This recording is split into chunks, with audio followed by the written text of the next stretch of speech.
आप सभी ने हमें बुलाया और मैं इस मिट्टी पे आया। मंच पे जितने लोग हैं,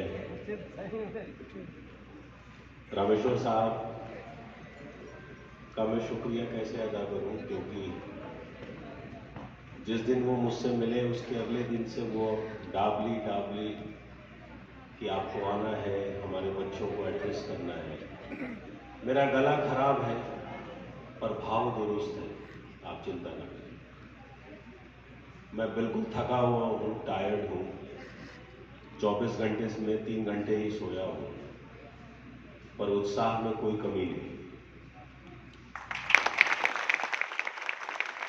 मतलब ये है कि बोलने से दुनिया नहीं बदलती, पहुंचने से बदलती है। बोलने के लिए आप brothers and sisters of America बोल दें, बोलने के लिए कह दें कि we understand you so much, we love you so much, कुछ नहीं होता इन सब से। उम्र निकल जाती है, आदमी अपने पिता के पास नहीं पहुंच पाता, मां के पास नहीं पहुंच पाता, बोलता बहुत है।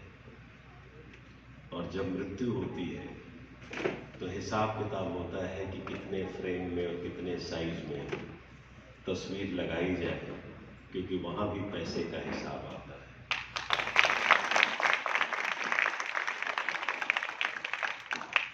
तो मैं आपको क्या बताऊं, क्या सिखाऊं, पर आपको ये जरूर बताऊंगा कि चंडीगढ़ के 5 स्टार होटल में भले मैं रुका था कि 2 दिन से मुझे अच्छी चाय नहीं मिल रही थी, और रात को 3 बजे घर पहुंचा 1 बजे तो चाय की गुंजाइश नहीं थी, और सुबह जब 7 बजे निकला तो वाइफ ने कहा कि चाय बनाए। मैंने कहा नहीं, चाय की इच्छा नहीं है, लेट हो जाऊंगा, रास्ते में पी।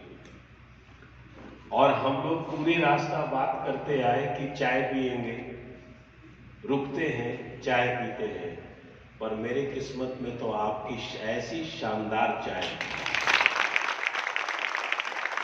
ये यहां खुला हुआ, ये मेरी किस्मत थी। तो आप कितने भी बुद्धिमान हो जाए, कितने भी शक्तिशाली हो जाए, उसका खेल नहीं समझ पाएंगे आप। मुझे लगा कि यार 5 स्टार होटल की चाय अच्छी नहीं लगी, मुझे लगा कि ट्रेन में मैं चाय पीता नहीं, मुझे लगा कि घर में भी चाय आज नहीं पिया, मुझे लगा कि रास्ते भर मैंने चाय नहीं पी, पर भगवान ने कहा आओ तो डाबली की मिट्टी पे तुम्हें मिलेगी। तो boys and girls, ladies and gentleman, मैं थोड़ी अंग्रेजी बोलूंगा, आप चिंता न करें, क्योंकि जिस तरह से आप मुस्कुरा रहे हैं मुझे ऐसा लग रहा है आप समझते सब हैं। आप नहीं समझे तो भी मुस्कुरा दिया करिए, उसमें कोई दिक्कत नहीं है ना। वो बहुत अद्भुत है, आप चुपचाप मुस्कुरा दीजिए। तो देखिए, मैं चेहरे भी पढ़ता हूं, मैं आपको बताऊं अपने बारे में। ये जितने लोग यहाँ बैठे हैं इनकी फेस रीडिंग मैं कर चुका हूं, और जो इधर बैठे हैं इनकी भी। आप समझेंगे मैं हवा में बोल रहा हूं, पर हवा में नहीं बोल रहा हूं, सैंपल यही दूंगा, यही है। एक क्लास में कर रहा था तो उसमें डीआईजी लोग बैठे हुए थे। अचानक एक डीआईजी पर मेरी नज़र फिक्स हुई और मैंने कहा आप खड़े हो जाओ। वो खड़े हो गए, और वो क्लास सीबीआई एकेडमी में ही हुई, सीबीआई एकेडमी में हुई, और मेरे मन से कुछ निकला और मैंने बोल दिया। उस दिन से लेके आज तक ये भाव होता है, क्योंकि इस काम को मैंने सब कुछ दिया। मैंने बुखार में पढ़ाया, मैं जब तक अपनी टांगों पर खड़ा रह सकूंगा, मेरे अंदर पता नहीं क्यों ये भाव आता है कि मैं ये काम करता रहूंगा। तो अपनी बातें शुरू करने के पहले मैं आपसे ये पूछना चाह रहा हूं, मेरे को सुनना ठीक लग रहा है? हाँ, एक साथ तो बोलिए। बहुत बढ़िया। नाम मेरा नंदितेश निलय है, मेरे दादा ने मेरा नाम रखा। मैंने पूछा इतना भारी भरकम नाम क्यों, तो उन्होंने कहा काम बड़ा करना, नाम तो दुनिया भूलेगी। नाम तुम्हारा शंकर रख दूं, हनुमान रख दूं, गणेश रख दूं, कुछ भी रख दूं, मेरे बेटे ये दुनिया बड़े कमाल की है, सब भूल जाती है। जो तुम्हारे कर्म है वही तुम्हारे पास वापस लौट कर आते हैं, और सिर्फ वही गाए जाते हैं। इसलिए काम अच्छा करना। तो मैं नौकरी की तासीर वाला आदमी हूं नहीं, बगावत है अंदर और जबरदस्त बगावत है। मैं स्कूल में उन बच्चों का साथी रहा जिसको दूसरे बच्चे धमकाते थे, मैं उनको प्रोटेक्ट करता था। मैं था ऐसा ही, जो कमजोर रहता था मैं उसके साथ खड़ा हो जाता था। तो मुझे ऐसा लग गया जिंदगी में कि मैं कुछ बना हूं किसी काम के।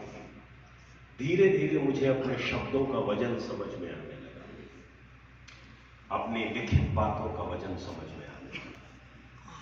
नौकरी करना चाहता था, लेकिन शायद नौकरी मुझे बहुत कुछ देती, बहुत कुछ देती नौकरी, लेकिन शायद भगवान की टेस्टिंग थी मेरे जीवन की कि तुमसे सब कुछ छीन लेते हैं नंदितेश, ना पैसा, ना मान, ना सम्मान, ना कुर्सी, इसके बाद तुम खड़ा होकर दिखाओ, इसके बाद तुम अपने सपनों को छू के दिखाओ।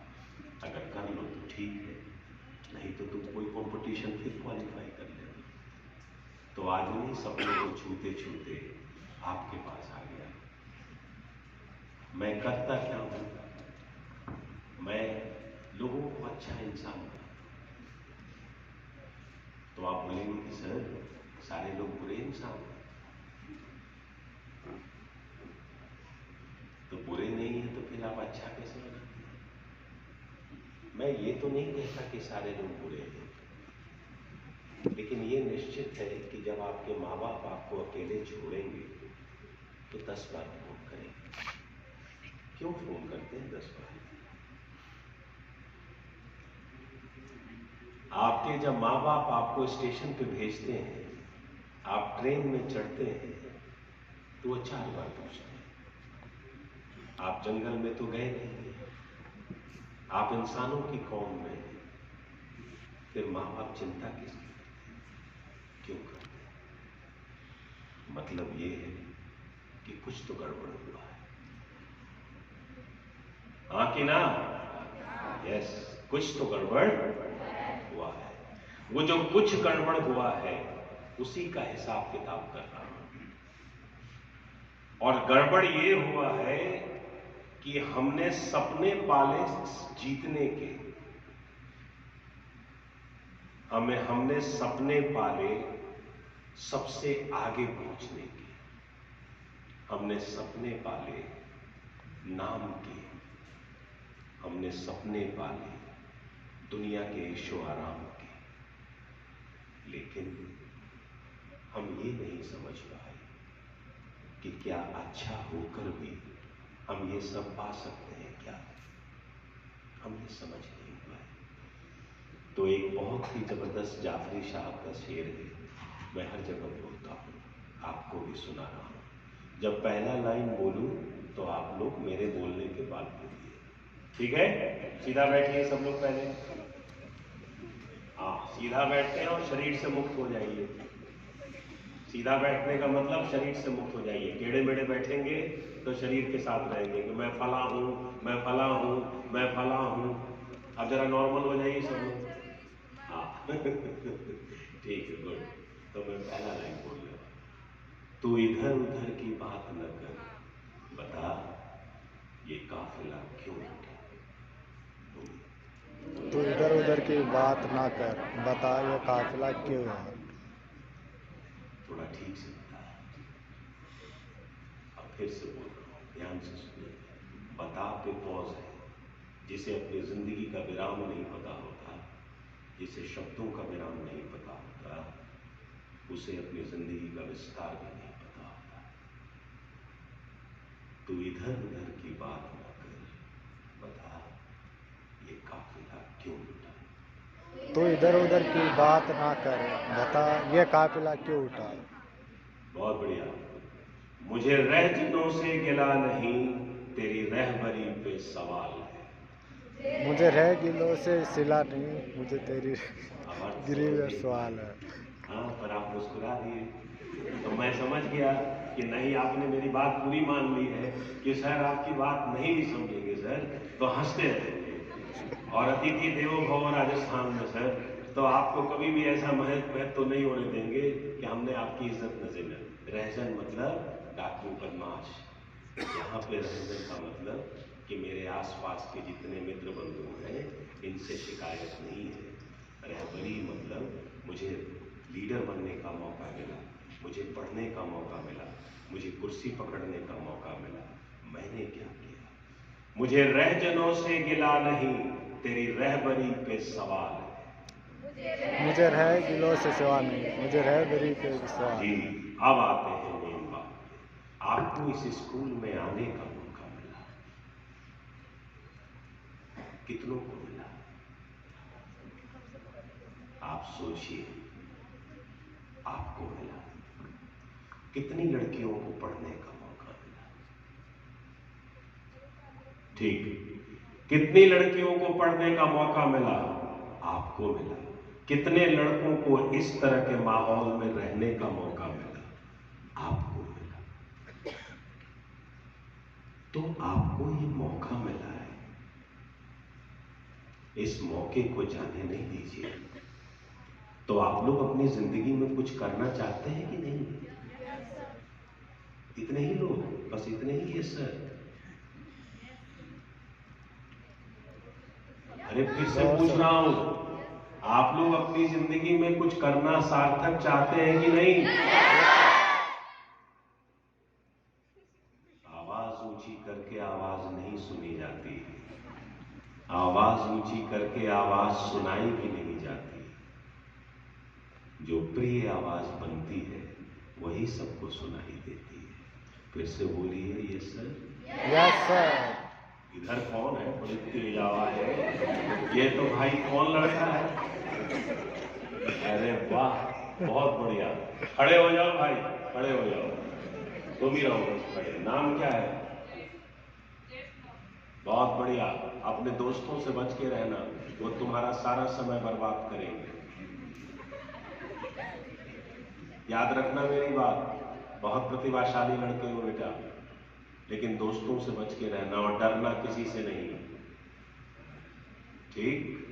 सांप से डरना, शेर से डरना, और उन बुरे लोगों को पकड़ने की कोशिश करना कि इधर देखो मेरी ओर कि बुरे कौन है। डरना नहीं। कलेक्टर बनोगे तुम, भरोसा रखो।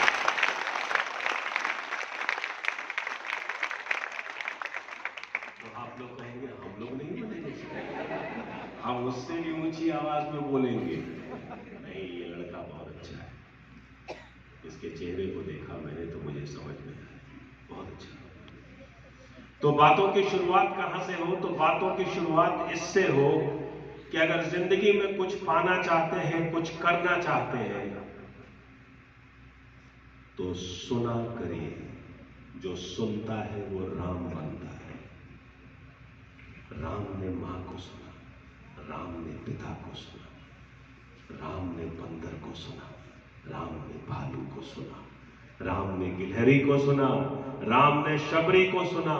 क्योंकि जो सुनता है वही बनता है। तो आपके घर में जो आपके माँ बाप हैं, आपके स्कूल में जो आपके शिक्षक हैं, ऊपर खुदा है, नीचे धरती है। सुना करिए, वो खास बात सुना करिए जो पिता की आंखों से आता है। वो खास बात समझा करिए जो मां की भावनाओं से आता है। उन शब्दों को सुना करिए जो आपसे कहा नहीं गया। उन शब्दों को महसूस करिए जो आपके प्रिंसिपल, आपके टीचर्स कह नहीं पाए। आप उन कागज के पन्नों को पलटकर सुनिए कि जो शब्द जिसने गढ़ा था वो आपके सामने आकर वो बात कह नहीं पाया। मैं फिर से कह रहा हूं, जो सुनेगा वही बनेगा, और वही हमारे देश, वही सब कुछ राम होता है। तो सुना कौन नहीं था?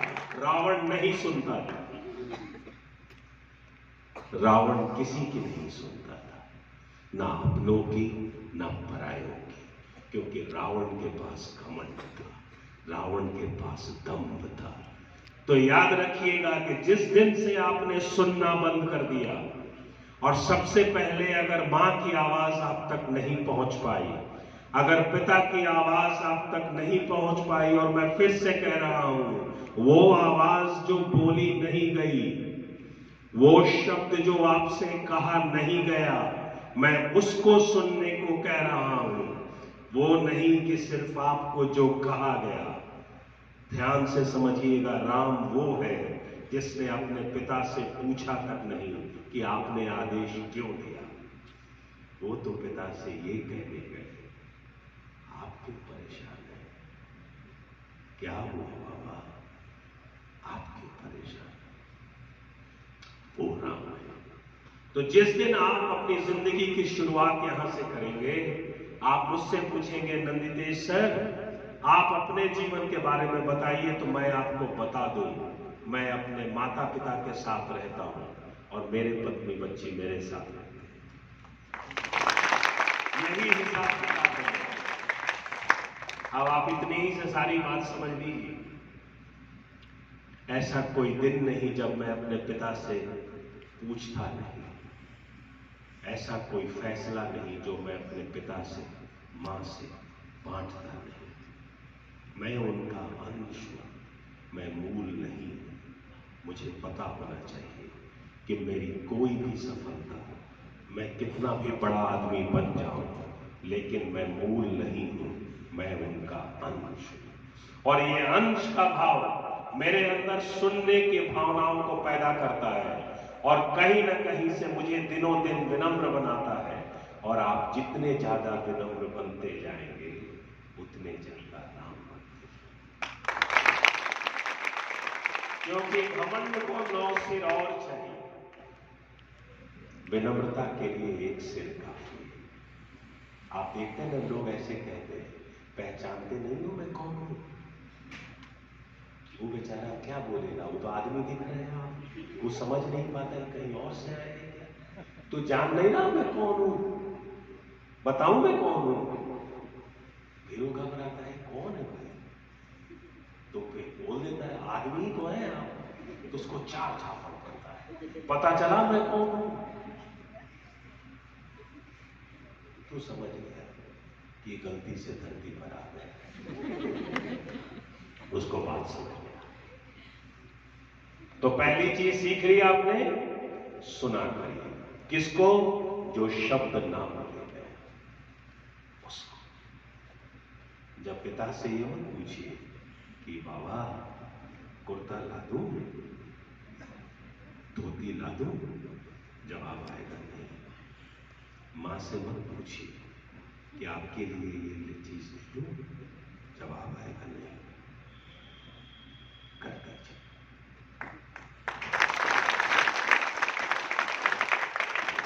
राजाओं की तरह अपने मां बाप को रखते हैं, चाहे गरीबी कितनी भी हो, चाहे कितनी भी गरीबी हो।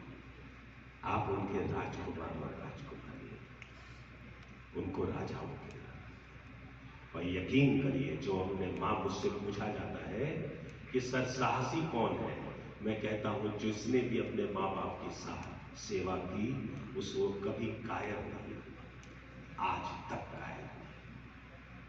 जिसने सेवा नहीं की, उसी ने समाज में कॉम्प्रोमाइज किया, लेकिन जिसने सेवा की, अपने मां बाप को समझा, उन अनसुने शब्दों को समझा, वही कहीं ना कहीं मजबूत हुआ। क्या हो गया? तुमको आगे बुला लूं क्या सबको? आप लोगों को सुनाई नहीं पड़ रहा है ना पीछे, तो भी आप एकदम स्थिर चैतन्य भाव में बैठे हैं। कम है ये? जरा ताली बजाइए लोगों के लिए। और आपकी मुस्कुराहट बता रही है कि कुछ तो सुन रहे हैं आप। हाँ, नहीं, ये भी टेस्ट करना था। ठीक है, तब क्या किया जाए सर? मैं कंटिन्यू करूं? ठीक है, चलिए दूसरी बात। पहली बात समझ में आई कि नहीं आई, पहले ये बताइए। ये नीचे आ जाइए। पहली बात आई समझ में? तो आई समझ में? शर्माना नहीं। क्या आई? क्या आई समझ में? खड़े होकर बताइए। हाँ, खड़े होकर बोलिए। अरे अरे, हमने हमको लगा क्या मैंने पढ़ा दिया कि बात सुनना ही नहीं। लेकिन समझना है। क्या समझे आप सब?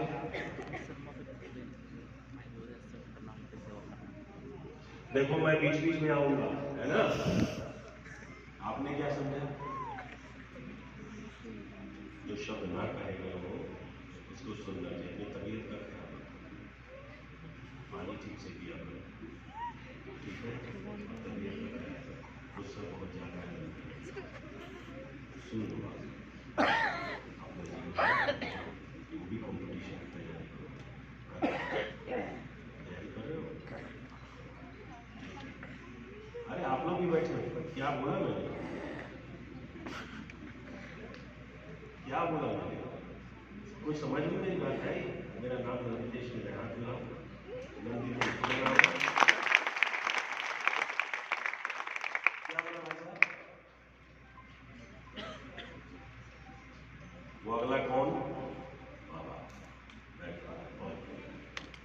क्या मेरे भाई, क्या सीखा? थ्रोट इन्फेक्शन से मैं उसको बचा रहा हूं, क्योंकि मुझे आने वाले 4 दिन लगातार बोलने हैं। तो थोड़ा संभल के पिच को लेके जा रहा हूं, है ना? इसलिए मैं मिनिमम बेस पे बोल रहा हूं। मिनिमम बेस क्या है? सा। ये मिनिमम बेस है। तो मैंने मिनिमम बेस को पकड़ा है अभी, क्योंकि जब वेदर खराब होता है तो हवाई जहाज हाइट मिनिमम रखते हैं, ज्यादा बादलों से उलझते नहीं। तो ज्यादा ये मैं साबित करने पे रहूंगा कि मैं बहुत ऊंची आवाज में बोल सकता हूं, तो ये बेवकूफी है। मैंने कहा बोलना इंपॉर्टेंट नहीं है, पहुंचना इंपॉर्टेंट है ना? तो मैं पहुंचूंगा आप तक, आप निश्चित रहे। अंतिम लाइन के लोग बताएं, सुनाई पड़ रहा है आपको? हाथ उठाएं। सुनाई पड़ रहा है सभी को? चलिए, बहुत बढ़िया। तो एक बार फिर से बोल दिया जाए तो इधर उधर की बात ना कर, इधर उधर की बात ना कर, बता बता ये काफिला क्यों लुटा, ये काफिला क्यों लुटा। मुझे रहजनों से गिला नहीं, मुझे रहजनों से गिला नहीं, तेरी रहबरी पे सवाल है। तेरी रहबरी पे सवाल है। हाँ, तो आप पर भी सवाल खड़ा होगा, नंदितेश पर भी खड़ा होगा, जो मंच पे बैठे हैं इन पर भी खड़ा होगा, जो यहाँ बैठे हैं इन सभी पे खड़ा होगा, कि तुम्हें जब मौका दिया गया, तुमको पुत्र बनने का और पुत्री बनने का मौका दिया गया, तुम्हें पढ़ने और लिखने का मौका दिया गया, तुम्हें नौकरी करने का मौका दिया गया, तुमने किया क्या? ये सवाल होगा। ना मैं बचूंगा, ना आप बचेंगे, कोई नहीं बचेगा। आप में से कोई बीड़ी सिगरेट तो नहीं पीता है? आप बोलेंगे ये बात कहां से आ गई सर? अभी तुरंत, अरे भाई हम क्या देने लगे, तुम चाय वाय? अरे सुन, इधर आओ, पहले मुझे तो दो। वाह वाह, जो दूसरा सुनो, पीछे से दे दे आओ, मैं डिस्टर्ब हो जाऊंगा, उधर चले जाओ पीछे से चाय देना शुरू कर दो। माफ करिएगा अगर हंसता बोलता ना रहूं तो कैसे पढ़ाऊंगा, है ना? तो पहली बात ये कि जो माँ बाप ने जिन शब्दों को नहीं कहा उसको सुना करिए। माँ बाप को ये साबित करने पे मत रहिए कि मैं सही हूं और आप गलत हो। माँ बाप को ये समझाने की कोशिश मत करिए कि आपके विचारों में जंग लगा रहे हैं। कुछ भी मत करिए। जो बोला गया, जो नहीं बोला गया, उसको सुना बस। आप मेरी बात मानेंगे? दूसरी बात, ये बहुत इंपॉर्टेंट है जो बोलने जा रहा हूं आप सभी बच्चों को। All young boys and girls, please listen to me carefully now. What I am proposing to all of you. And don't focus on the volume of my chord. मेरी आवाज की ऊंचाई पर मत जाइए, मेरी आवाज की संवेदना पर जाइए, और आपको यकीन हो रहा होगा कि ऊंचा भी बोल सकता हूं। ये कोई बहुत बड़ी बात नहीं है। चिल्ला सब सकते हैं, बोल बहुत कम लोग सकते हैं, है ना? तो दूसरी बात यह कि अपने शरीर से मुक्त होने की कोशिश करिए। Now this is the most important part for all of you. आप जैसे जैसे बड़े होंगे ये समाज आपको शरीर में घुसाता जाएगा और आपके लिए आपका शरीर सबसे इंपॉर्टेंट हो जाएगा। अभी सारे बॉयज और गर्ल्स को कह रहा हूं, अच्छा इंसान वो है जो फिजिकल विनिंग करता है, जो अपने शरीर पर विजय करता है और अपने आप को हड्डियों से मुक्त करता है। तब जाके आप नेक बच्चे बनते हैं, तब जाके आपकी समझ बनती है। क्योंकि मुझसे लोग पूछते हैं कि अच्छा और बुरे इंसान का क्या फर्क है नंदितेश सर, बताऊं आपको? मुझसे बहुत लड़कियों ने पूछा, मुझसे बहुत बड़े लोग, सब तरह से लोग पूछते हैं कि आप इतनी अच्छाई की बात करते हैं नंदितेश सर, लेकिन हमें अपने बच्चों को बताना हो कि अच्छा कौन है और बुरा कौन है, तो सीधा हिसाब बताइए कि हम बता सकें। बता रहा हूं, बुरा इंसान वो है, बुरा इंसान वो है जो दूसरे इंसान को स्किन, चमड़ा और हड्डी से ज्यादा कुछ नहीं समझता। इस पर 2 बार ताली बजनी चाहिए, एक बार और। बुरा इंसान वो है जो दूसरे इंसान को चमड़े और हड्डी से ज्यादा कुछ नहीं समझता। वो मरा इंसान, वो गला इंसान है, वो कुछ भी नहीं है, वो खत्म हो चुका है। ये नजरें मेरे मां बाप ने मुझे दी कि जाओ नंदितेश, दुनिया देखना बेटा, जाओ। आपको भी नजरें आपके मां बाप ने दी आपको। आप इन नजरों को कॉम्प्रोमाइज नहीं कर सकते। ये गुनाह है, ये गद्दारी है,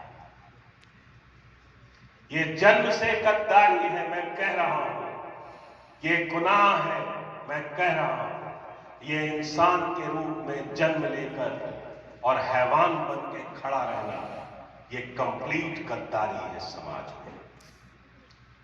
आप अपनी नजरों से किसी को अनकंफर्टेबल नहीं कर सकते। उधर रूह है, इमोशन है, भाव है, संवेदना है।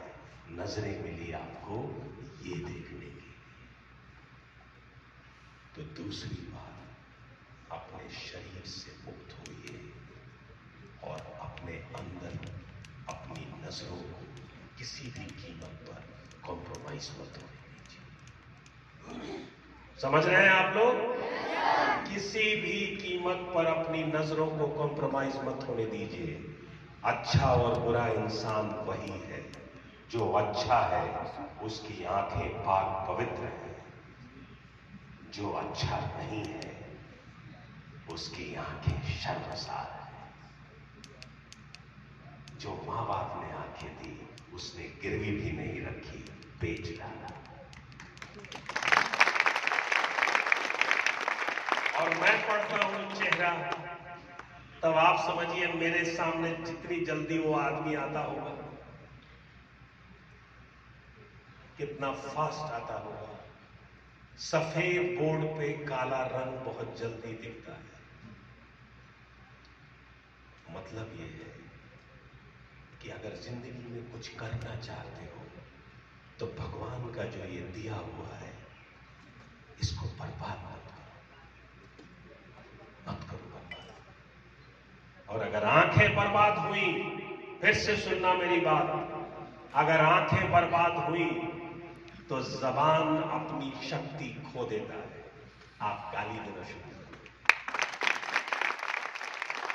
आप सोच के देखना मेरी बात, अगर आंखें बर्बाद हुई, मैं फिर से कह रहा हूं, तो जबान अपनी शक्ति खो देता है और आप गाली गलौज पे उतर जाते हैं।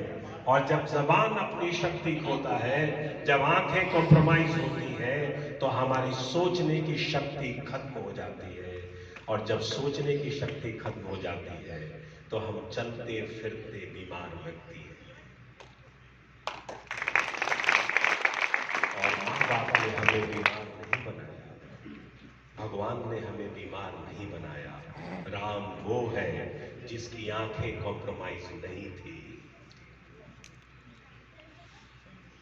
और रावण वो है जिसने कितना भी भेष बदला पर उसकी आंखें कॉम्प्रोमाइज नहीं। ये है राम और रावण का फर्क। एक ने सुना तो शबरी को सुना, गिलहरी को सुना, बंदर को सुना, पक्षी को सुना, पत्ते को सुना, बाबा को सुना, मां को सुना, सुनता ही चला गया, भाई को सुना, सबको सुना। और एक वो जिसने कहा कि सब कुछ है मेरे पास, मैं दुनिया का सबसे सफलतम आदमी हूं, सब कुछ है मेरे पास। लेकिन जब उसने बताया कि उसका वजूद ये है कि उसकी आंखें उसके पतन का सबसे बड़ा कारण बनी, अब आप समझेंगे कि नंदितेश नीलेसर इस दुनिया में क्या कर रहे हैं।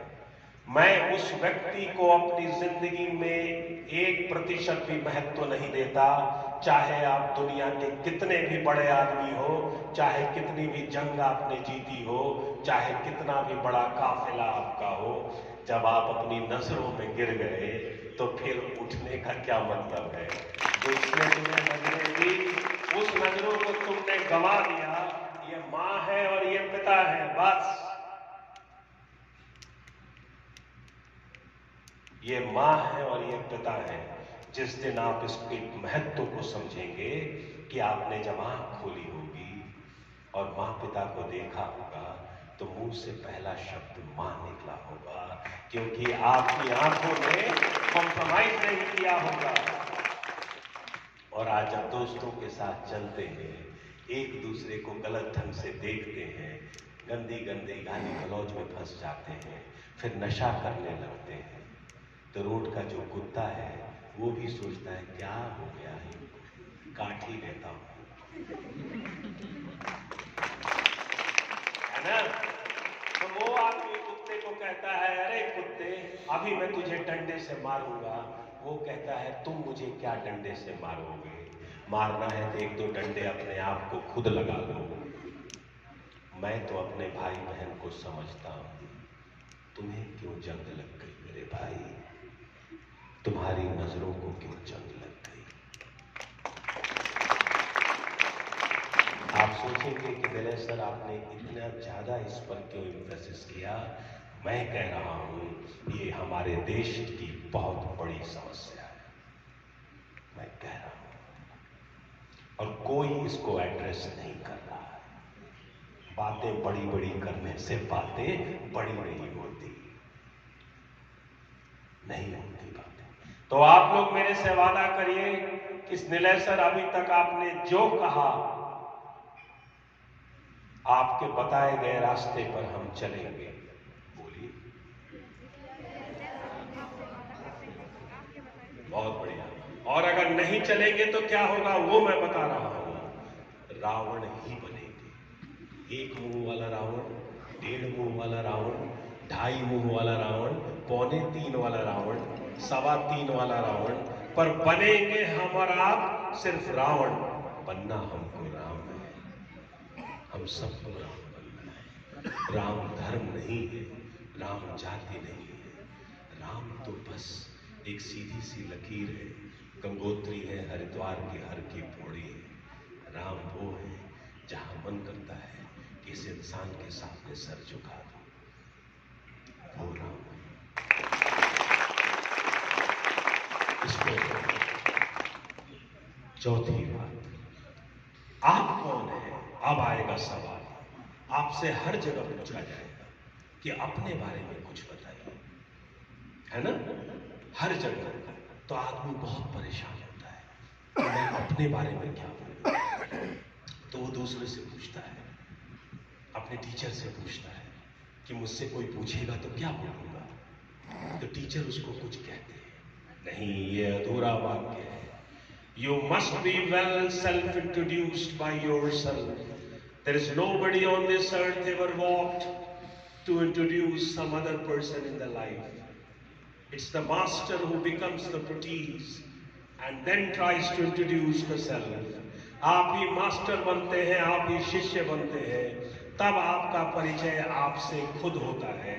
इसलिए अपना परिचय देना सीखिए और आपका सेल्फ इंट्रोडक्शन क्लियर होना चाहिए कि मैं कैसा व्यक्ति हूं और मैं अपनी जिंदगी में क्या चाहता हूं।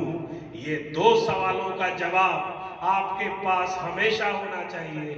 चाय मेरी ठंडी हो गई, चाय लेना तो सिर्फ बहाना था, आपको ये बताना था कि जो भी अवरोध बीच में आएगा मैं उसको हटा दूंगा।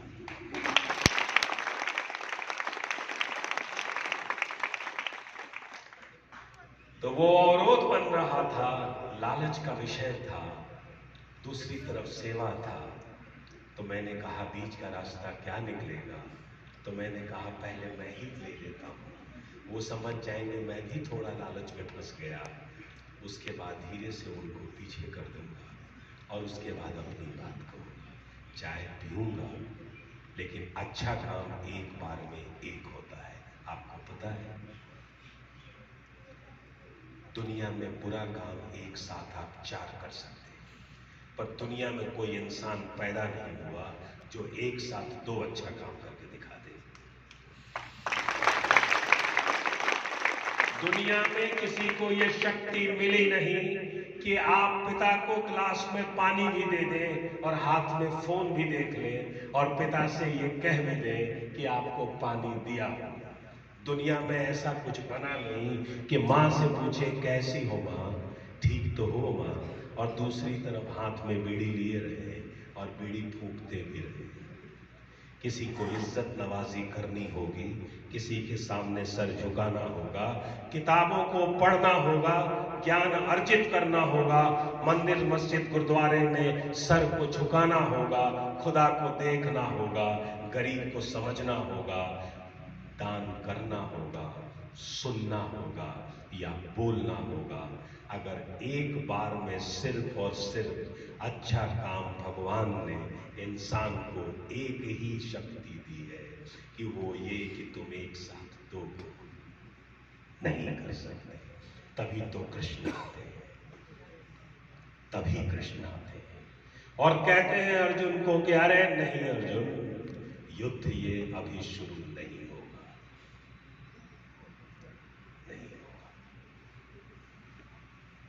नहीं होगा ये युद्ध शुरू, लेकिन तुम्हें कोई ज्ञान भी मैं नहीं दूंगा, क्योंकि तुम्हें तो पता है कि if the world has ever seen the best archer of all time, it was no other than Arjuna। जब तक तुम्हें यह एहसास होता रहेगा कि तुम दुनिया के सबसे बड़े आर्चर हो, तब तक तुम्हें कृष्ण सारथी ही मिलेंगे, कृष्ण नहीं मिलेंगे। अर्जुन कहता है, hey master, the story is over. खत्म है ये प्रोटीज, ये शिष्य खत्म, कुछ नहीं है, कंप्लीटली कंफ्यूज्ड है। तब वो कहते हैं सुनोगे क्या, तुम सुनोगे मुझको? अर्जुन तैयार होते हैं और सारे विश्व थम जाता है, क्योंकि गुरु ज्ञान देने जाता है। एक बार में एक ही अच्छा काम कोई कर सकता है, गुरु ज्ञान एक बार में दे सकता है, तो शिष्य सिर्फ ज्ञान ही ले सकता है। आप एक साथ 50 काम नहीं कर सकते। तो आप नेक्स्ट बात जो सबसे इंपॉर्टेंट बात है समझिए, अगर आप पढ़ रहे हैं तो सिर्फ पढ़िए, अगर आप लिख रहे हैं तो सिर्फ लिखिए, अगर आप माता पिता की सेवा कर रहे हैं तो सिर्फ सेवा करिए, अगर स्कूल आ रहे हैं और अपने टीचर की बात सुन रहे हैं तो सिर्फ सुनिए। दुनिया में जितने कमजोर लोग हुए वो अच्छा काम कर नहीं पाए, लेकिन they have been so efficient and effective in creating all kind of nonsense, और वो हर गलत काम करने में मास्टर रहे।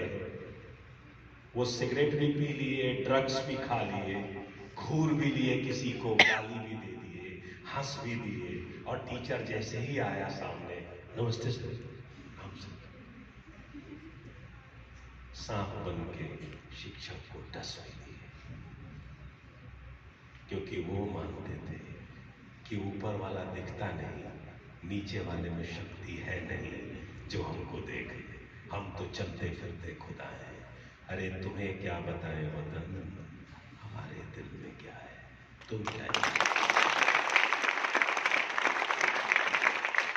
तुमने जब नजरें गिरवी रख दी मेरे भाई, जो माँ बाप ने नजरें दी, जो जबान दी, इसे ही गिरवी रख दिया, तो तुम्हारी समझ का मैं क्या करूं।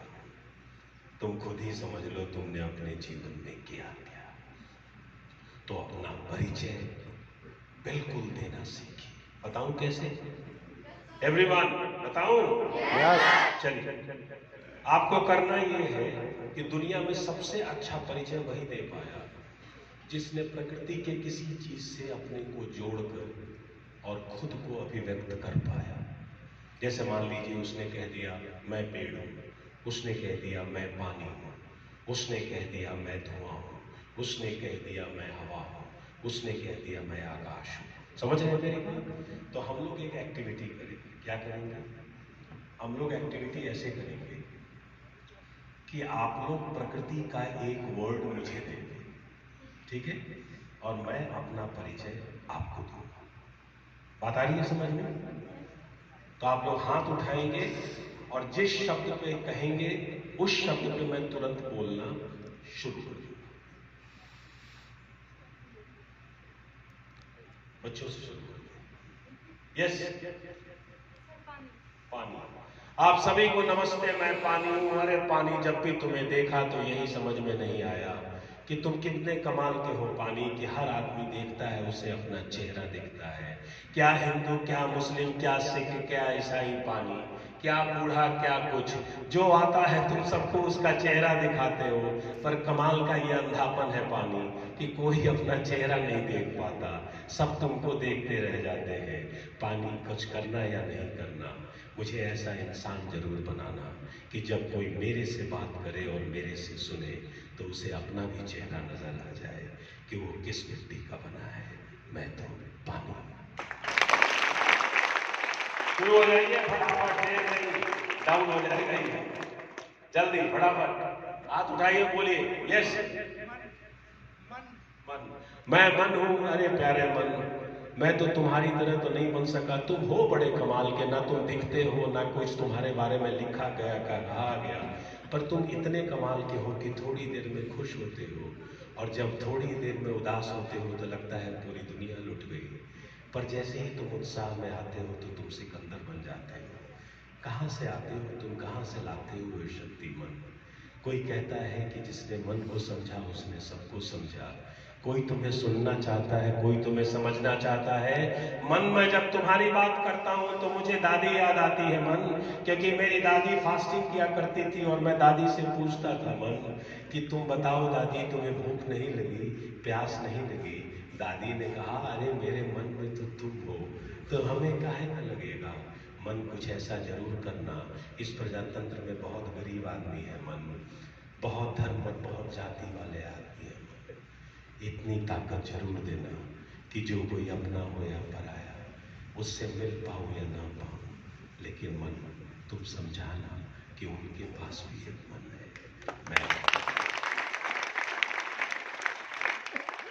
तू इधर उधर की बात ना कर, बोलिए तो इधर उधर की बात ना कर, बता ये काफिला क्यों लुटा, बता ये काफिला क्यों लुटा। मुझे रहजनों से गिला नहीं, मुझे रह देना से गिला नहीं, तेरी रहबरी पे सवाल है। तेरी रहबरी पे अब सवाल आप है। समझते जाओगे सारी बात धीरे धीरे। बहुत बढ़िया। आपको पता है इस बार आपने लय में बोला, इस बार पूरा ग्रुप लय में बोल रहा था, एक रिद्म था, आप सबको सुनने में। ठीक है? जब तक मैं चाय पी रहा हूं तब तक जल्दी से दूसरा। अच्छा काम एक बार में एक काम, तो जितनी देर आपको सुनूंगा उतनी देर पी पाऊंगा। जल्दी कोई दूसरा शब्द फटाफट। Boy boy boy boy. हाँ, हवा, वायु। हवा। नमस्ते आप सभी को, मैं हवा हूं। हवा, तुम अपने बारे में एक बात तो जरूर बताओ। धर्मनिरपेक्ष हवा। मुस्लिम की खिड़की में भी जाते हो, हिंदू के चौखट को ठकठकाते हो, और हमने सुना तुम स्त्री और पुरुष में भी भेद नहीं करते। तुम लड़कियों के लिए भी हो हवा, तुम पुरुषों के लिए भी हो हवा। कौन सी मिट्टी और किस शहर से आते हो हवा, ये तो बताओ। हम तो पृथ्वी पर रहे और एलन मस्क ने कहा कि दूसरा मार्स है जहां पे दुनिया नहीं बनेगी। हवा, एक बात बताओ, हमें तो इतनी बातें बंधन आ गई कि हम तो अपने माता पिता के घर नहीं पहुंच पाते अपने घर हवा। हम तो कमरों को घर बना चुके हवा कि मेरे पिता बगल वाले घर में रहते हैं और वहां पहुंचना बहुत बड़ा फासला हो जाता है हवा। कभी कभी तुम आंधी भी बनती हो हवा, शायद हमारी नींद तोड़ने के लिए। कुछ करना या ना करना, लेकिन इतना जरूर करना, मुझे इस लायक जरूर बनाना हवा कि मैं एक शिक्षक के रूप में तुम्हारी तरह रहूं। अमीर गरीब, पुरुष स्त्री, धनी धर्म, किसी के साथ भेदभाव ना करूं। हर हाल में रूह की तरह पहुंचे। ठीक है? मेरी बात तब समझ में आएगी जब घमंड टूटेगा, और जब घमंड टूटेगा तो रावण टूटेगा, और जब रावण टूटेगा तो राम के आगमन का रास्ता। मेरी बात आ ही नहीं सकती समझ में। दिनकर लिखते हैं कि जब नियति अहम पे चोट देती है, कोई बड़ी चीज अहम से जन्म लेती है। तो जब घमंड टूटता है तभी तो आप बनते हैं। जब घमंड टूटता नहीं तो आप बन नहीं सकते। तो अपना परिचय जब भी देना हो तो प्रकृति के किसी चीज से जोड़ के देना। जब आप ये करने लगोगे तो आपका इंटीग्रेटेड अलाइनमेंट सिस्टम के साथ हो जाएगा। तो जब इंटरव्यू फेस करोगे आप, तो आपका पर्पस बहुत क्लियर होगा। मैं क्यों आईएएस ऑफिसर बनना चाहता हूं, मैं क्यों Rajasthan public service commission qualify करना चाहता हूं या चाहती हूं, मैं क्यों डीएसपी बनना चाहता हूं, मैं क्यों शिक्षक बनना चाहता हूं। आपके पास इस सवाल का जवाब बहुत क्लियर होगा। और मैं फिर से कह रहा हूं कि जिस दिन आप अपने आप को अच्छे से पहचानोगे, ठीक से पहचानोगे, और आपका इंट्रोडक्शन सिर्फ आप करोगे, ना कि कोई और देगा, आप यकीन करना पहली बार में आप इंटरव्यू क्वालिफाई करोगे। फर्स्ट टाइम, बिल्कुल पहली बार। मुझे तो कुछ चेहरे ऐसे दिख रहे हैं अभी क्लास में कि ये कलेक्टर बनेंगे। आप लोग बनना नहीं चाहते? अरे हाँ ना, कुछ तो बोलो। और पुलिस में कोई जाना नहीं चाहता? अच्छा, कितने लोग पुलिस सर्विस में जाना चाहते हैं? हाथ उठाइए। पुलिस सर्विस में कितने लोग जाना चाहते हैं? हाथ उठाइए। ठीक से हाथ उठाइए, ठीक से हाथ उठाइए। ओके, और कलेक्टर कितने लोग बनना चाहते हैं? हाथ उठाइए। अरे बड़ा कम है भाई। और टीचर कितने बनना चाहते हैं? हाथ उठाइए। टीचर तो है। इंजीनियर, डॉक्टर, और जो कुछ नहीं बनना चाहते हैं वो हाथ उठाएं। आज तो मैंने पूछ भी लिया, कोई नहीं पूछेगा आपसे कहां हैं आप। किसी को फुर्सत नहीं है पूछने की कि तुम्हारे क्या सपने हैं भाई, कोई नहीं पूछेगा। इसलिए जब मौका मिले तो हाथ उठा लिया करिए। कौन जानता है, सरस्वती की जो वंदना हुई, अभी जाके सरस्वती का आगमन हुआ।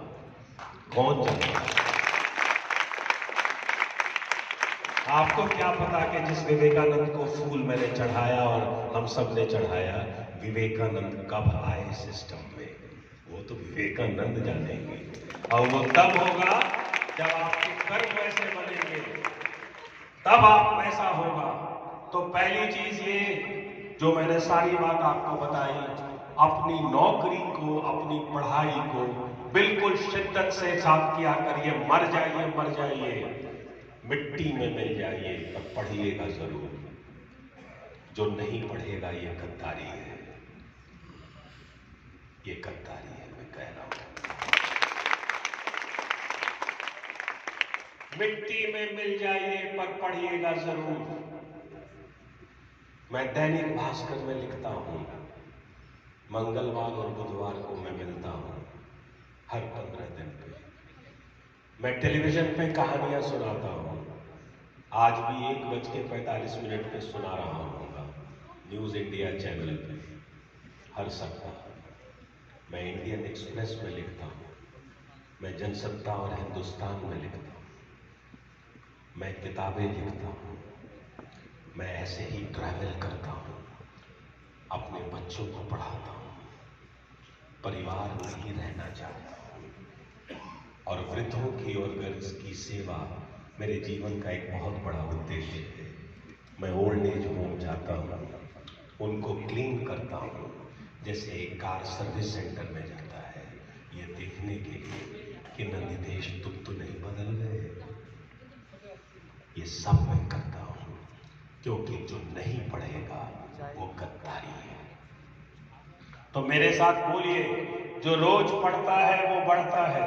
जो रोज पढ़ता है वो बढ़ता है। इसे बोलिए, जो रोज पढ़ता है वो बढ़ता है। जो रोज पढ़ता है वो बढ़ता है। जो रोज नहीं पढ़ता वो सड़ता है। जो रोज नहीं पढ़ता वो सड़ता है। मैं रोज पढ़ूंगा, मैं रोज पढ़ूंगा, मैं नहीं सड़ूंगा। मैं नहीं सड़ूंगा।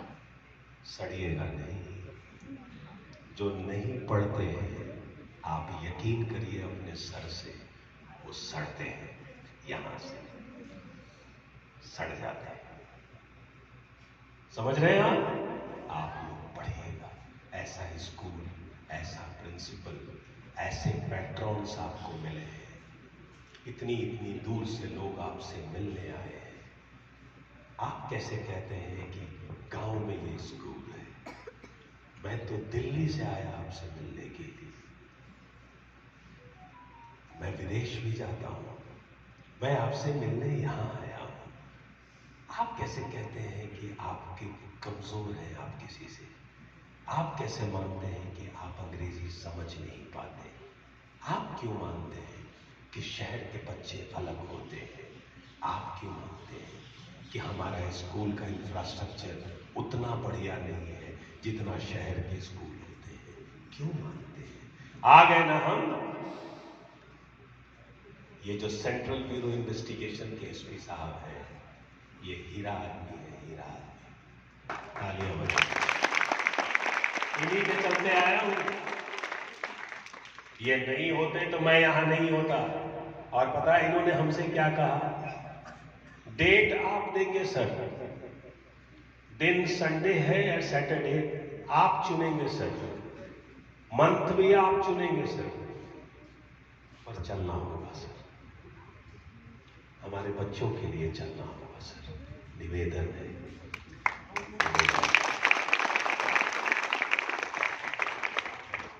और आप ये क्या, आपको लगता है मेरे को देख कर के आदमी 3 घंटे सोया हुआ है? आपको लग रहा है कि मेरा थ्रोट पेन में है?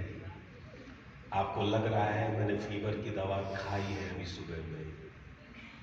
आपको लगता है? नहीं होता ये सब कुछ भी। मन को पता होना चाहिए मैं क्यों इस धरती पे जा रहा हूं, और मेरे मन को पता था कोई मुझे सुनना चाहता है।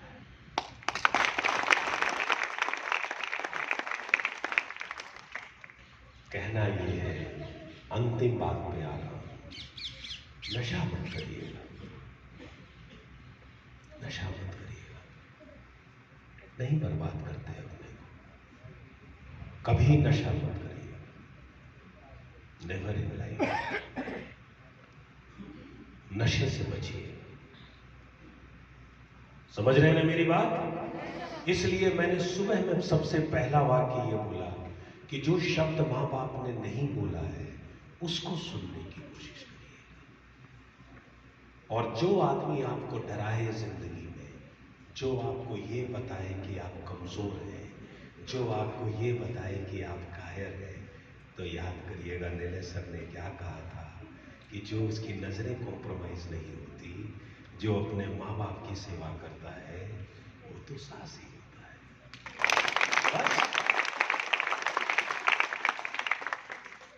बस मैं साहसी हूं। साहस का मतलब ये नहीं होता कि डर नहीं है, साहस का मतलब ये होता है कि डर है तो है, डर है तो है, बढ़ेंगे आगे, ये साहस है। तो चलते चलते हमारे दादा से मैं पूछता था, हमेशा हमेशा पूछता था कि मैं बड़ा होकर क्या करूंगा। तो वो कहते थे पढ़ना। मैंने कहा पढ़ तो रहा ही, बड़ा होकर क्या करूंगा। तो उन्होंने कहा पढ़ना। मैंने कहा ये कौन सी बात हो गई, हर बात पे पढ़ना। तो उनको लगा कि उनका ग्रैंडसन थोड़ा उलझा हुआ है, तो उन्होंने कागज पे लिखा, खूब पढ़ना, खूब खाना और खूब दौड़ना। मैंने कहा यही 3 काम करना है। तो उन्होंने कहा कि जैसे जैसे बड़े होना, जो 2 नीचे की 2 लाइन है, दौड़ना टहलने में हो जाना, खूब खाने में खूब को हटा देना, लेकिन पहला वाला वैसे ही रहेगा, खूब पढ़ना। तो मेरी किताब है, आपको मौका मिले तो जरूर पढ़िएगा, जरूर पढ़िएगा। और पढ़ना चाहिए, लिटरेचर पढ़िए, साहित्य पढ़िए, हिंदी साहित्य पढ़िए, पंजाबी साहित्य पढ़िए, कहानियों की किताब पढ़िए, क्योंकि आप 2 दोस्त क्या बात करेंगे, तीसरा क्या कर रहा है। नहीं, जो रोज नहीं पढ़ते उनके पास क्या बात है, ऐसे बात करते हैं। और कैसे हो भाई, और बताओ, बताओ तुम बताओ, और बताओ, और बताओ, और बताओ, बीड़ी निकाल। हाँ और बताओ, आया है वो, हाँ आया है, बेकार बकवास कर रहा है, और बोलो, हाँ और, तब तक 2 आदमी को घूर लिए, और बताओ। उनके पास बात ही नहीं। ऊपर वाले की शक्ति देखिए, नीचे भेजा और पूरी शक्ति हमसे खींच ली, और एक ही बात रिपीट करते रहेंगे।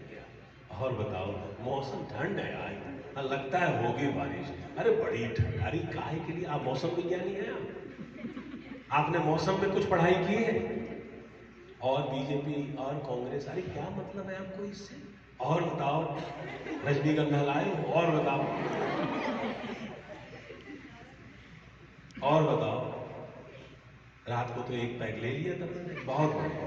और बताओ, उसको तो मारूंगा भाई, उसको तो बड़ा बड़े मारूंगा। और देख लिया ना बातचीत, रावण के 9 सिर और कोई बात नहीं, खूब पढ़िए। जिस दिन मैं नहीं पढ़ता, मैं उदास होता हूं, और जब आपका मन आपको बताने लगे कि आप कौन कौन से काम से उदास हो रहे हैं, और वो दुनिया के सबसे अच्छे काम है जो आप कर नहीं पाए, आप समझ लीजिएगा आप अच्छे इंसान बन गए। अगर आपने मम्मी की सेवा नहीं की और आपका मन उदास हो गया, आपने पिता की सेवा नहीं की, आपका मन उदास हो गया, किसी गरीब को देखकर आपके मन में संवेदना नहीं आई, किसी के प्रश्न का आप उत्तर नहीं दे पाए, आपको ऐसा लगा कि यार मैं 7 बजे तक क्यों सोया रह गया, आपको ऐसा लगा कि मैं इंस्टाग्राम, फेसबुक और यूट्यूब पर ही क्यों घूमता रहा, आपको ऐसा लगा मैं 15, 20, 25 साल का हो गया पर मुझे कुछ नहीं आता, मैंने जीवन बर्बाद कर दिया, आपको ऐसा लगा कि मेरी जबान खराब हो गई है।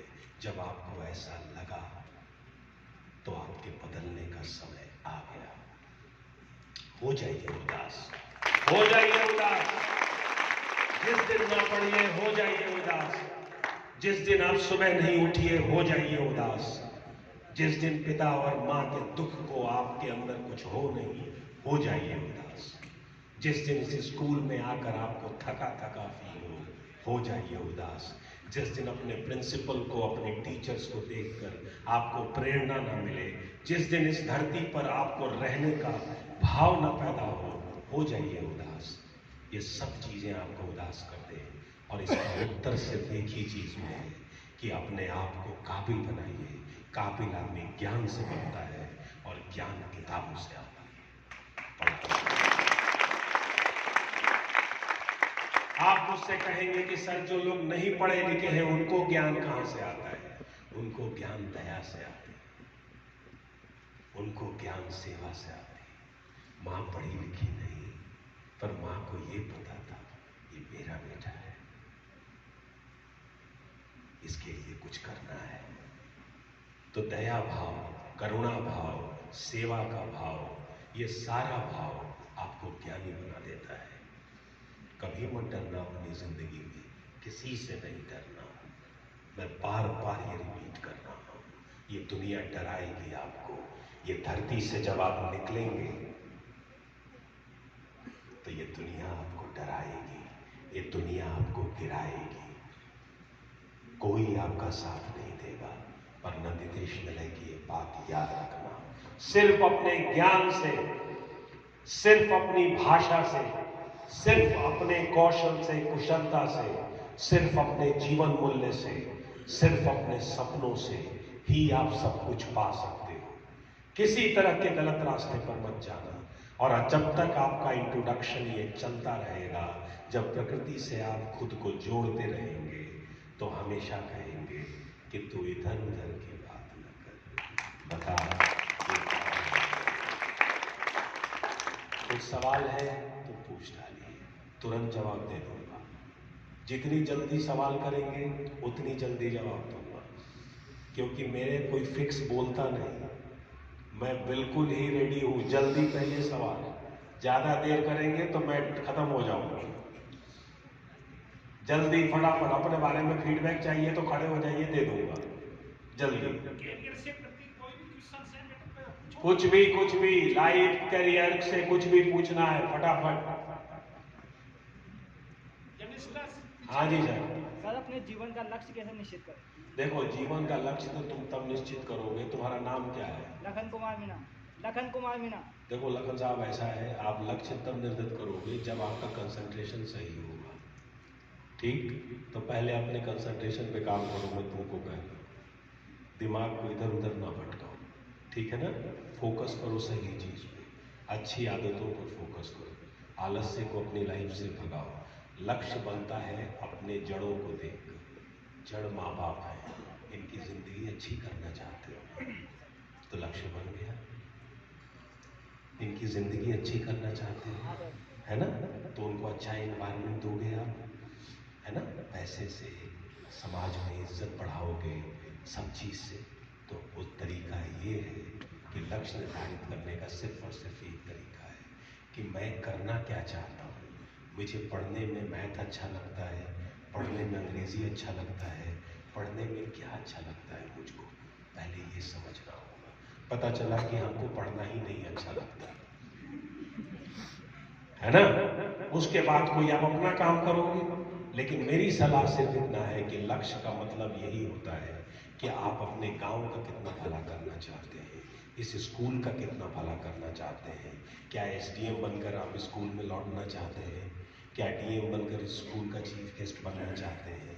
क्या इस डिस्ट्रिक्ट को आप सुधारना चाहते हैं? क्या आपके मन में है कि Rajasthan public service commission qualify करके जिस मिट्टी ने मुझे सब कुछ दिया, उस मिट्टी को मैं रिटर्न करूं? जब तक आपके अंदर रिटर्न का भाव नहीं आएगा, जब तक आपके अंदर सेवा का भाव नहीं आएगा, जब तक समाज को वापस कुछ अच्छा देने का भाव नहीं आएगा, लक्ष्य निर्धारित नहीं होगा। तो देने का भाव पैदा होगा। दूसरा सवाल कौन पूछेगा?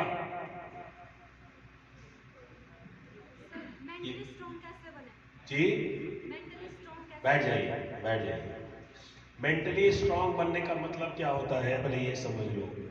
शरीर में स्ट्रांग बनने का मतलब ये है कि जो शरीर का जोड़ है वो जोड़ मजबूत रहे। जोड़, इससे शरीर मजबूत होता है। चाहे घुटना हो, नी हो, बॉडी हो या शोल्डर हो। जोड़ मजबूत होने से शरीर मजबूत रहता है। मेंटली कैसे मजबूत होता है आदमी? तो पहले समझना होगा कि मस्तिष्क का काम क्या है। मस्तिष्क का काम सोचना है। तो उसको सोचने के हम खाना क्या देंगे? सोचने का खाना आप उसको पढ़ना देंगे। तो आप जितना अच्छे से अपनी पढ़ाई करोगे और पढ़ाई करके अपना नोट्स बनाओगे, ध्यान से सुनो, पढ़ोगे और पढ़कर अपना नोट्स बनाओगे, तो ये हैंड और पेन का जो कनेक्शन है, हाथ और कलम का जो कनेक्शन है, वो आपके ब्रेन को कंटेंट देगा। वो ब्रेन को आपको विषय वस्तु से भर देगा और आपको अंदर से यकीन होने लगेगा कि मुझे अगर एग्जाम देने का मौका मिला तो मैं क्वालिफाई करूंगी, क्योंकि मैंने सारा सिलेबस पढ़ लिया है। तो मानसिक रूप से मजबूत होने का सिर्फ और सिर्फ एक तरीका है कि ब्रेन के कार्य को समझो। ब्रेन का कार्य सोचना होता है और आदमी सोचता है विचारों से, और पढ़े लिखे समाज को विचार का सबसे प्रथम स्रोत किताब होती है। इसलिए पढ़ो और नोट्स बनाओ, पढ़ो और नोट्स बनाओ, ठीक है? और अंतिम बात, अगर कोई आपसे कहता है कि तुमसे कुछ नहीं होगा, थैंक यू सो मच।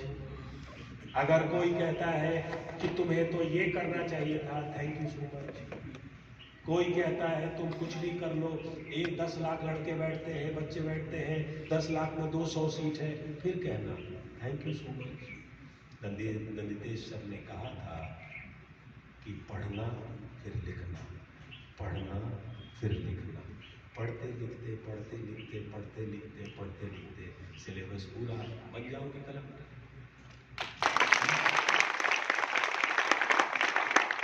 हाँ जी सर, अभी आपने सभी ऑप्शंस के बारे में बात किया कि डॉक्टर, इंजीनियर जी, सभी जो भी आपने बताया, IAS जी, RAS जो भी बताया, क्या सर एक बिजनेसमैन का कोई रोल नहीं है क्या समाज में? अरे कौन कह रहा है कि नहीं है? वही सर पूछना चाह रहा था। अरे बिल्कुल है, खड़े रहो वहीं पे। जो बिजनेसमैन होता है उसे कंपटीशन क्वालिफाई नहीं करना होता है, समझो। वो उसको अपने सपनों को क्वालिफाई करना होता है, उसको अपने समाज के सारे पूर्वाग्रहों को क्वालिफाई करना होता है, उसको अपनी हीनताओं को, अपनी सुपीरियरिटी और इंफीरियरिटी को क्वालिफाई करना होता है। तो उसको बहुत लंबी लड़ाई लड़नी पड़ती है इन सबको जीतने के लिए। तो बिजनेसमैन को कोई फिक्स्ड सिलेबस नहीं होता। बिजनेसमैन का फिक्स्ड सिलेबस वो खुद होता है कि क्या मैं अपना काम करके मैं इज्जत से रह सकता हूँ क्या? क्या मैं अपने काम से शक्ति अर्जित कर सकता हूँ क्या? क्या मैं अपने काम को करके संतोष का भाव रख सकता हूँ क्या? तो बिजनेसमैन का नाम मैंने इसलिए नहीं लिया कि यह वर्ड है बिजनेस। बिजनेस में होता है लाभ और हानि, और लाभ और हानि के जो चक्कर में रहता है वो कभी इंसान नहीं बनता। इसलिए मैंने बात उतनी ही की जो इंसान आपको बनाए। अगर बिजनेस आप इसलिए करना चाहते हैं कि आप समाज को बेहतर बनाना चाहते हैं, अगर आप कोई काम इसलिए करना चाहते हैं कि आप समाज के जीवन स्तर को उठाना चाहते हैं, तो वो सिर्फ और सिर्फ लाभ है, उसमें हानि का कोई ऑप्शन नहीं है। तब भाई जरूर करो, वरना तो भाई नहीं बोलो। हाँ सर प्लीज। हमारे जो स्टूडेंट्स हैं इनको आप ये बताइए कि टाइम कितनी मशीन है मोबाइल जी, अरे अरे मोबाइल की बात, चलिए मैं तो मोबाइल हूँ, शुरू हो जाए फिर इसी को बोलो। मैं तो मोबाइल हूँ, अरे मोबाइल तुम भी कमाल के हो भाई। एक लाल बटन और हरा बटन आया था और उसने हमें ये बताया था कोई तुमसे दूर हो तो उसके पास ऐसे होते हैं, हरा बटन दबाते हैं और पूछते हैं कैसे हो भाई। अब तो हरा बटन लाल बटन कुछ रहा नहीं मोबाइल। अब तो तुम सिर्फ और सिर्फ इंस्टाग्राम हो, तुम सिर्फ और सिर्फ यूट्यूब हो, तुम सिर्फ और सिर्फ गूगल हो, और मैं एक ऐसा ऑटो मोड का मशीन हूँ कि मेरा अंगूठा ऐसे होता रहता है और ऐसे ऐसे ऐसे ऐसे करता रहता है। जब मुझे बगल से लोग गुजरते हैं तो कुछ इनके पास मोबाइल नहीं होता और मेरी हरकतों को देख के डर जाते हैं कि मेरा दिमाग कुछ अस्थिर तो नहीं है, कि मैं ऐसे ऐसे करके हंस क्यों रहा हूँ। एक समय के दुख वाला वीडियो आता है, उसी के बाद एक नया रील आता है। मोबाइल, तुमने मेरी नींद ले ली मोबाइल, कोई बात नहीं। तुमने मेरे विचार भी ले लिए मोबाइल, कोई बात नहीं। अब तो मैं 39 और 46 भी नहीं जोड़ पाता मोबाइल, उसके लिए भी कैलकुलेटर लेता हूँ। पर एक बात बोलूँ मोबाइल, समाज फेसबुक पे होता है क्या? पूछता हूँ तुमसे। समाज इंस्टाग्राम पे होता है क्या? पूछता हूँ तुमसे। क्यों हमारी नजरें इतनी खराब हो रही है मोबाइल? क्या मैं गूगल पे ढूंढना चाहता हूँ मोबाइल? एक काम करोगे मोबाइल, थोड़ा फिर पहले की तरह नहीं हो जाओगे? एक लाल बटन और एक हरा बटन, हरा को दबाऊंगा और पूछूंगा बाबा कैसे हो बाबा, और फिर लाल दबा के बंद कर दूंगा।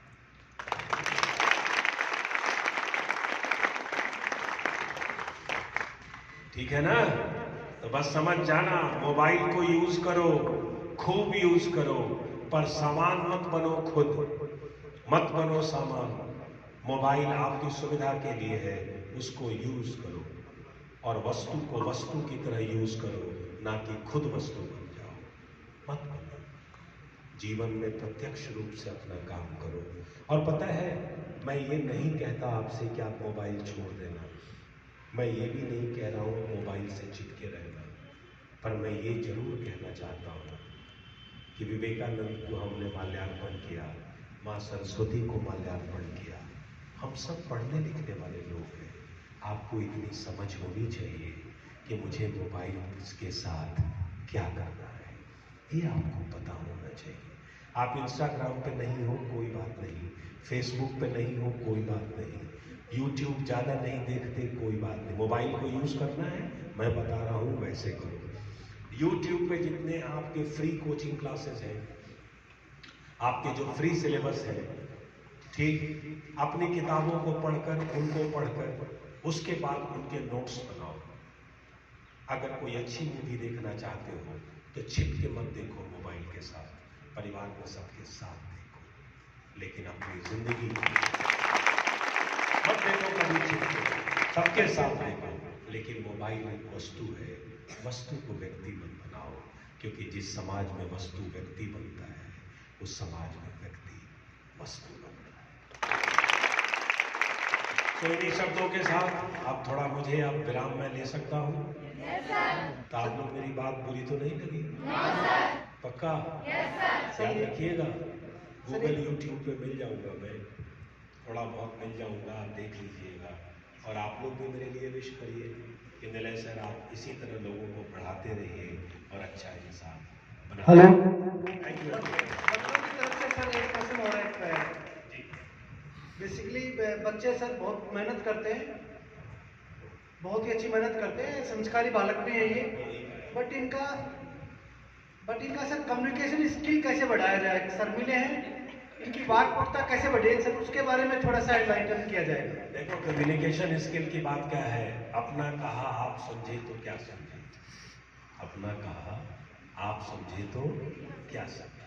मजाक तब है जब एक कहे दूसरा समझे, है ना? जब मैं कहूं और आप समझ गए तभी बात है। तो कम्युनिकेशन स्किल लैंग्वेज नहीं होता, ये समझो। अच्छा कम्युनिकेटर वो नहीं होता जिसके पास भाषा की पकड़ है, अच्छा कम्युनिकेटर वो होता है जिसके पास भाव की पकड़ है। इसीलिए जब विवेकानंद ने बोला sisters and brothers of America, तो अमेरिका में जितने लोग थे उनको लगा ये कौन आदमी आया भाई जो हमको भाई कह रहा है। तो उनके मुंह से वो जो ब्रदर निकला, तो हमने ब्रदर का प्रोनाउंसिएशन तो कर दिया, उच्चारण तो कर दिया, पर वो विवेकानंद के मुंह से निकला था जो दिन रात ये सोचता था कि ये दुनिया में हम सारे भाई बहन, ये एक है दुनिया। तो जब मौका मिला उस आदमी को अपनी इस भावना को व्यक्त करने का, तो वो ब्रदर ऐसे आया जैसे मान लो कि जाड़े के बाद बसंत आया, पूरा अमेरिका पागल। तो आपके अंदर अगर भाव सही है, भाव कि मैं देश की सेवा करना चाहता हूं, ये भाव हुआ, ये भाव है। मैं पढ़ लिख कर बहुत बहुत अच्छा इंसान बनना चाहता हूं, मैं मैं एक्टर, डायरेक्टर, बिजनेसमैन, मैं डॉक्टर, इंजीनियर, लॉयर, जज, कुछ भी बनना चाहता हूं। ठीक है, तो पहले अंदर भाव है। इस भाव को व्यक्त करने के लिए क्या चाहिए? अब इस भाव को व्यक्त करने के लिए भाषा चाहिए। ध्यान से सुनिएगा, भाषा से शुरुआत नहीं होगी। शुरुआत किससे होगा? भाव से। तो भाव आपके अंदर होना चाहिए। पहले अपने अंदर इमोशन पैदा करिए। जब तक इमोशन नहीं होगा, देखते हैं आप, आपके साथ आपने कुत्ता पाला अगर घर में, और इतना बड़ा जर्मन शेफर्ड, और आपको काटता नहीं है, एनिमल की प्रकृति काटने की भी है, और वो अपनी प्रकृति छोड़ता है, पता है क्यों? आप उसको कहते हैं जैकी, नो बेटा, चलो उधर बैठो, जाके उधर बैठो। वो कुत्ता चुपचाप चला जाता है कि नहीं? लेकिन यही बात अगर मैं बोलूं तो मुझे, मैं भी बोलता है जैकी, नो बेटा, तू बोलता है यार ये तो मेरे मास्टर की आवाज नहीं, मेरे मास्टर की आवाज में तो भाव है। याद रखिएगा ये एग्जाम्पल। तो जिसके पास भाव है उसी के पास कम्युनिकेशन है। जिसके पास भाव नहीं है वो सपाट हिंदी या अंग्रेजी बोलने वाला व्यक्ति है। तो पहले भाव पैदा करिए, फिर हिंदी में बोलिए, और हर वाक्य को एंड करिए। अच्छा कम्युनिकेटर वो है जो पॉज भी लेता है, विराम भी लेता है, और एंड भी करता है, अपनी बात समाप्त भी करता है। तो पहली बात भाव, दूसरी बात आपकी वो भाषा जिस भाषा में आप सोचते हैं, बोलते हैं, नॉर्मल भाषा, उस भाषा को सहारा दीजिए। तीसरी बात, उसमें जब वाक्य बोलिए तो वाक्य पूरा बोलिए। समझ रहे हैं? अब कोई पूछे क्या बनना चाहते हो, तो इसका जवाब क्या होगा? अरे कोई भी वैसे ही बताइए, इसका जवाब क्या होगा? हाँ, इसका जवाब ये होगा कि मैं डॉक्टर बनना चाहता हूं। तो दूसरा सवाल आएगा, डॉक्टर में क्या बनना चाहते हो? सर डॉक्टर में मैं फिजिशियन बनना चाहता हूं। क्यों बनना चाहते हो? सर मेरे गांव में लोग छोटी छोटी बीमारियों से मर गए और एक भी फिजिशियन नहीं था। फिजिशियन क्या होता है? सर अभी तक जितना मैं जानता हूं वो व्यक्ति जो बेसिक प्रॉब्लम, जो बेसिक समस्याएं शरीर में होती है उसका इलाज दवा से कर सकता है। सर्जन क्यों नहीं बनना चाहते? सर्जन नहीं बनना चाहता सर इसलिए क्योंकि मुझे कभी ऐसा लगा नहीं कि मुझे सर्जन बनना चाहिए। ठीक, अब आ गई अंग्रेजी। What do you want to become? I want to become a doctor. What do you mean by doctor? I want to become a physician. Why a physician? Because I have seen in my village people dying for subtle issues. So what a physician does? Physician is a doctor who is good in most of the diseases, soft diseases. Why not a surgeon? I have never thought to become a surgeon.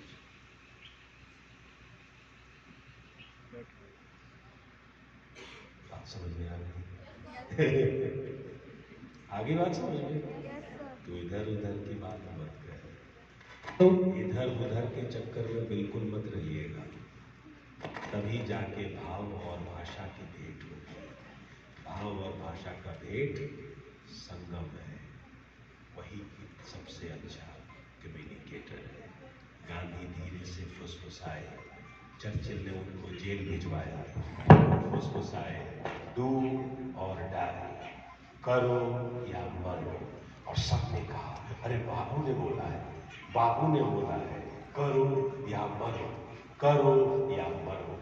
ये भाव और भाषा का मिलन होता है। तो जिसके पास भाव है, जिसके पास एक भाषा है, उसके पास अभिव्यक्ति है, और इसके बाद आप दूसरी भाषा सीखिए जिसको अंग्रेजी कहते हैं। अंग्रेजी सीखना जरूरी है, सीखिए जरूर। Thank you so much.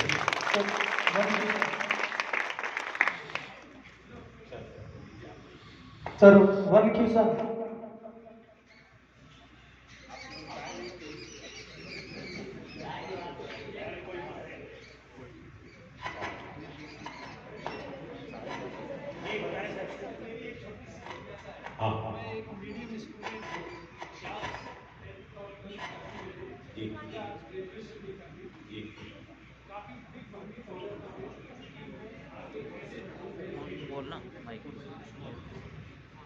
मैं एक मीडियम स्टूडेंट हूँ, 10वीं पास करी या 12वीं पास कर दी, कॉलेज कर दी। अब मैं आगे कौन सा रास्ता चुनूँ, क्योंकि अभी आजकल जो अभी डॉक्टर साहब ने बताया कम्युनिकेशन वाली बातें, ये सारी चीज़ें आ रही हैं। मुझे मेरे अभिभावक कुछ कहते हैं, मेरे शिक्षक कुछ कहते हैं, मेरे साथी कुछ कहते हैं। मेरे पास में कौन सा विकल्प सीधा सा होना चाहिए कि मैं अपने करियर के बारे में आगे बढ़ते हुए कुछ समाज के लिए, अपने लिए, अपने परिवार के लिए, अपने अभिभावकों के लिए, माता पिता के लिए कुछ कर सकूं। देखिए, मैंने जिंदगी में जैसे समझा, मैं आपको समझा रहा हूँ। तेंदुलकर को नहीं पता था कि T20 क्रिकेट खेलने में 360 डिग्री छक्का मारा जाएगा। आप समझिए कि 20 ओवर में 200 रन बनाया जाएगा। तेंदुलकर को क्रिकेट खेलते वक्त ये नहीं पता था। तेंदुलकर को ये भी नहीं पता था कि 50 ओवर में उसको ओपनिंग दे दी जाएगी और ओपनिंग में पहले 15 ओवर में बहुत मारना पड़ेगा। सचिन को ये भी नहीं पता था। सचिन को सिर्फ ये पता था कि क्रिकेट ही उसके लिए सब कुछ है। तो पहली बात, 10वीं 12वीं को सब कुछ तो बनाओ। 10वीं 12वीं को सब कुछ तो बना लो। तो सब कुछ के बाद नंबर आएगा, वो जो नंबर आएगा वो आपकी दिशा तय करेगा। आपने साइंस लिया और आपने कहा कि मुझे साइंस में आगे नहीं बढ़ना है, तो भारतवर्ष में कोई भी टॉप कंपटीशन बिना ग्रेजुएशन के नहीं होता। ठीक, तो आपको ग्रेजुएशन करना है, ये क्लियर होना चाहिए। समझिए, ध्यान से समझिए आप सारे लोग। आपने साइंस नहीं लिया, ह्यूमैनिटीज ली, आर्ट्स लिया +2 में, और आपने फिर आर्ट्स में विषय लेना है ग्रेजुएशन के लिए, तो फिर आपको ये दिमाग में रखना है कि बिना ग्रेजुएशन के मैं कुछ भी जीवन में नहीं कर सकता। लेकिन यहीं पर पॉइंट है, वो मैं समझा रहा हूं। 12वीं के बाद इंजीनियरिंग का लाइन के लिए एग्जाम, मेडिकल लाइन के लिए एग्जाम, लॉ में एडमिशन लेने के लिए एग्जाम, कॉमर्स में एडमिशन लेने के लिए एग्जाम। लेकिन हर परिस्थिति में सारा एग्जाम आपको ग्रेजुएट बनाएगा। सो ग्रेजुएशन इज मस्ट। अब इंटरेस्टिंग बात यह है कि जैसे ही आप अपने ग्रेजुएशन के दूसरे साल में आएंगे, उसी साल आप सर्वे करना नेट पे शुरू करेंगे कि कौन कौन से एग्जाम हैं जिसको ग्रेजुएशन के बाद मैं दे सकता हूं। तो आपको आएगा जवाब, मैं बताना चाह रहा हूं, आपको जवाब आएगा कि अगर आप इंजीनियरिंग हैं तो ढेर सारे कॉम्पिटिशन्स आएंगे। ठीक, आप आर्ट्स से हैं तो ज्यादा कॉम्पिटिशन्स मौके नहीं मिलेंगे। जब आप कॉमर्स से हैं तो लिमिटेड, उसकी भी दुनिया लिमिटेड है। ठीक है, बात समझिए अच्छे से। लेकिन आपने यहीं पर डिसाइड करना है कि इंग्लिश तो सारे कंपटीशन में पूछा जाएगा, रीजनिंग सारे कंपटीशन में पूछा जाएगा, जनरल स्टडीज सारे कंपटीशन में पूछा जाएगा। तो मैं 12वीं के बाद न्यूज़पेपर के एडिट पेज को पढ़ना, एक प्रतियोगिता की मैगजीन पढ़ना और सामान्य अध्ययन NCERT 6ठे क्लास से 12वें क्लास तक को पढ़ना रेगुलर कर दूंगा। जो लोग IAS क्वालिफाई करते हैं वो NCERT geography, political science, history, ये सारे सब्जेक्ट्स, फिजिक्स, केमिस्ट्री, ये सारे सब्जेक्ट 6ठी से लेके 12वीं तक फिर से पढ़ते हैं। तो जब आप ग्रेजुएशन के सेकेंड ईयर में आइए तो ये सारी स्टडीज आप स्टार्ट कर दीजिए और टॉप कंपटीशन की तैयारी करिए। मत सोचिए कि आप नीचे लेवल के सपने नीचे देखेंगे तो सर कैसे उठाए। अरे कम से कम सर उठाने का बहाना है। अरे सपने तो ऊंचा देखिए। इसलिए एकदम दिमाग में रखिए कि मैं यूपीएससी करूंगा, दिमाग में रखिए कि मैं राजस्थान पब्लिक सर्विस कमीशन करूंगा, दिमाग में रखिए कि मैं जज बनूंगा, दिमाग में रखिए कि मैं लॉ में टॉप इंस्टीट्यूशन में जाऊंगा। इसको रखिए मन में, इसको मन में रखिए। मैं सीए करूंगा, इसको मन में रखिए। खूब सारे फील्ड है, ये मैं बताना चाह रहा हूं आपको। मौका मिलेगा आपको ग्रेजुएशन के बाद। अगर आप साइंस के थ्रू करेंगे तो ज्यादा मौके हैं, बहुत क्लियर बात बता रहा हूं। अगर ह्यूमैनिटीज के थ्रू हैं थोड़े कम मौके हैं, लेकिन उसमें साइंस वाले भी घुसे हुए हैं, है ना। लेकिन जबरदस्ती साइंस मत लीजिए, साइंस तब लीजिएगा जब आपको मन लगे। लेकिन ग्रेजुएशन के सेकेंड ईयर में आते आते जिसकी अंग्रेजी दुरुस्त है, जो अपनी मातृभाषा में अभिव्यक्त कर सकता है, और जिसकी पढ़ने की रुचि है, और जो देश दुनिया की खबरों से कंप्लीटली वाकिफ है, और जो रोज 6 घंटे पढ़ता है, मैं फिर से रिपीट कर रहा हूं, जो रोज 6 घंटे पढ़ता है, आप मेरे पर यकीन करिए, न करिए, आप रिजल्ट उठा के आईआईटी और यूपीएससी का देख लीजिए कि कौन क्वालिफाई कर रहा है। आप 100%, जब अगली बार मैं आऊंगा ना, तो इसमें से जो लोग 12वीं के बाद हैं, जो ग्रेजुएशन करेंगे, इसी में से कोई कलेक्टर और कोई एसपी मिल जाएगा मुझको। इसी में सपने कम मत देखा करिए, सपने कम नहीं देखते हैं, स्ट्रैटेजिक होकर तैयारी करिए, बिल्कुल सिलेबस पैटर्न में तैयारी करिए। सपने कम कभी मत देखिए। कभी ये काम मत करिएगा कि मैं क्लर्क बन जाऊंगा, कभी मत कहिएगा कि मैं एनडीसी क्वालिफाई कर लेता हूं, मैं किसी लायक नहीं हूं। ऐसा कभी मत सोचिएगा, सपने बड़ा देखा करिए, और 12वीं के बाद जम के 2 साल पढ़ाई करिए। हो सकता है कि 23-24 तक आते आते, 25 तक उम्र के पड़ाव तक आते आते आप टॉप कॉम्पिटिशन क्वालिफाई कर लीजिए। Thank you. हौसला रखिए।